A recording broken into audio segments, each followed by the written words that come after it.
Hoi An Hoi An Vietnam में दानांग में है, सेंट्रल वियतनाम में है, दानांग से 30 किलोमीटर दूर। और मैं मेरा बताऊंगा वहाँ सबसे बड़ा मिस्टेक। होयान फेमस है अपने लेदर गुड्स के लिए। आप लेदर चीज़ की चीज़ें बना सकते हो या फिर बने हुए मिलते भी है। और टेलर्ड क्लोथ्स के लिए आप एक दिन के अंदर वहाँ पे टेलर्ड क्लोथ्स बना सकते हो। वो सब मेरी गलती नहीं थी। वहाँ पे बोट राइड भी होता है, वो भी कर सकते हो, जो मैंने नहीं किया, मुझे कोई इंटरेस्ट नहीं था बोट राइड करने में।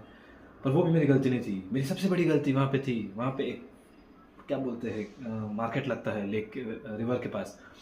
और वो वहाँ पे बड़े ही बेकार गुड्स मिलते हैं। वो आपको लेना है तो लोने तो मत लो, लेकिन एक स्टॉल है जो वहाँ पे ऐसा फेक लेगोस बेचता है ये। और मैं ये सिर्फ दो लेके आया, पता नहीं क्यों। 50,000 डोंग का था। 50,000 डोंग 140 रुपये भी नहीं होता। और पता नहीं क्यों मैं सिर्फ ये दो पकड़ के लेके आया यार। प्लीज़ जितना हो सकता है उतना खरीदो ये। मेरे लिए भी कोई लेके आ जाओ प्लीज़।